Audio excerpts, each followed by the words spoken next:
Olha só, são inúmeras as confusões causadas por falsas informações sobre regras previdenciárias que circulam por aí e tem cidadão perdendo direitos e dinheiro por conta dessas mentiras.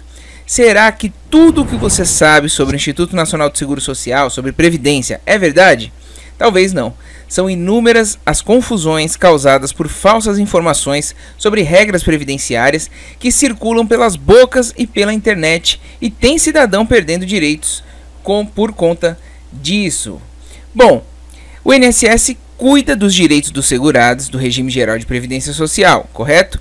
Ou seja, é o regime público de previdência social do Brasil. Em palavras ainda mais simples, é responsável pelo pagamento de benefícios previdenciários aos trabalhadores e demais contribuintes, como individuais e os microempreendedores também. Certo por aí? Tudo ok? O objetivo é garantir a renda do contribuinte e de sua família em casos como doença, acidente, gravidez, prisão, morte, velhice, ou seja, o INSS é uma seguradora, Instituto Nacional do Seguro Social. Vou fazer um exemplo aqui, muito fácil de poder fazer a analogia. Você está pagando o seguro do seu carro, se roubarem seu carro, você vai estar coberto. Você não está pagando o INSS, que também é uma seguradora, ele não vai te cobrir, certo? Então, está pagando, está coberto, não está pagando, não está coberto, e o INSS ainda tem o período de graça, que é um assunto para depois, em que ainda te dá alguns meses sem contribuir com cobertura. Mas o assunto não é esse, a gente vai às 10 mentiras com relação ao INSS. Vamos começar aqui, ó. Pensão por morte, quantas eu recebi dessa pergunta? A pensão por morte ela é cancelada com um novo casamento, olha só. Inclusive, de uma tia minha eu recebi essa pergunta frequentemente porque ela não acreditava. Olha só, não existe essa proibição. Se a pessoa é pensionista do INSS e o primeiro esposo ou esposa falece, não existe nenhum impeditivo na lei para que se case novamente ou formalize união estável. Então, pode casar quem recebe pensão do primeiro casamento. A única questão é que não poderá acumular pensões por morte, ou seja, se tornou uma viúva negra aí, desculpa o termo, uma brincadeirinha, mas faleceu mais um cônjuge. Se o segundo marido ou esposa vierem a falecer, posteriormente a pessoa terá que optar pelo benefício de maior valor. Então ela não vai ficar com duas pensões, ela vai ficar com a mais vantajosa.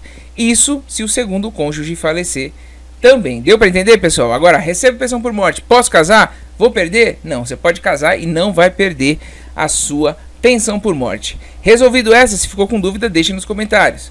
Próximo. Homem não tem direito à pensão por morte da esposa. É isso mesmo, acontece muito ainda hoje.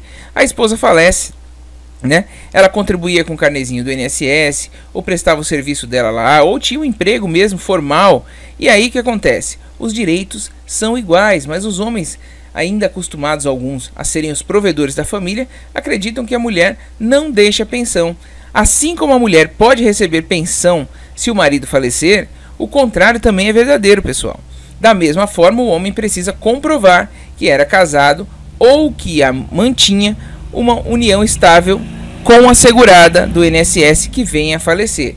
Vejam, ambos têm que ser segurados, tá? Então, quem faleceu tinha que estar segurado pelo INSS. Bote na cabeça de vocês, o INSS é uma seguradora, então tá pagando o INSS, tem direito à pensão sim. Inclusive, mesmo que tenha a própria aposentadoria, pode ainda acumular os benefícios e receber a pensão por morte da esposa falecida. Isso porque nessas situações a dependência econômica é presumida. Não é preciso provar que é dependente economicamente. É uma situação de igualdade, muitas vezes a mulher que recebe mais do que o homem na casa, certo? Todos têm direito à pensão da mesma forma. Isso está na Constituição Federal. Em 1988 foi igualado o direito entre homens e mulheres e parou de se discutir se a mulher tem direito à pensão. Ponto final. Vamos ao próximo tópico. Auxílio reclusão é pago para preso. Nossa, mas como eu escuto isso? Gente, precisa se colocar no lugar um pouquinho para entender, né? Gera uma indignação? Gera, mas coloque no lugar um pouquinho para entender esse benefício. O auxílio reclusão ele é pago para a família do preso e não ao preso dentro da cadeia. Pode ser que o dinheiro seja desvirtuado, alguma coisa assim? Pode, mas estão desvirtuando um benefício que é correto. Olha só. Para ter direito a este benefício, o preso necessita ser um contribuinte quando recluso, ou seja, ele tem que estar segurado pelo INSS, ele estava pagando, com um salário máximo de R$ 1.655,98. Quem recebe o valor são os dependentes, filhos, esposas, enfim, que ficaram sem a renda dele, porque ele trabalhava e contribuía com o INSS. Então acontece muito, o cara é um trabalhador, às vezes se envolveu numa confusão de rua, matou alguém, atropelou alguém, foi preso. Então não necessariamente é um bandido, um assaltante, pode acontecer com qualquer um. Então esse exemplo claro aí, um cidadão, trabalhador, atropelou alguém, acabou sendo preso porque matou essa pessoa, e aí como é que fica a renda dele? Ele era segurado do INSS, então ele tem que deixar um auxílio para a família. Então é este caso. É claro que existe para bandido também, que o dinheiro às vezes é desvirtuado, mas via de regra o auxílio reclusão ele não é pago diretamente ao preso, é pago à família do preso, aos dependentes do preso. Entre os requisitos é preciso que o preso esteja cumprindo o regime fechado, seja segurado há pelo menos 24 meses, caracterizado como baixa renda, e os dependentes não podem estar recebendo outro benefício do INSS, como aposentadoria. Então veja que não é simples assim.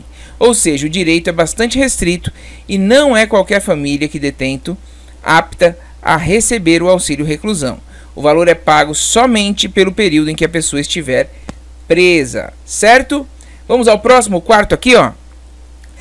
Com a reforma da Previdência, terei que me adaptar às novas regras para me aposentar? É mentira.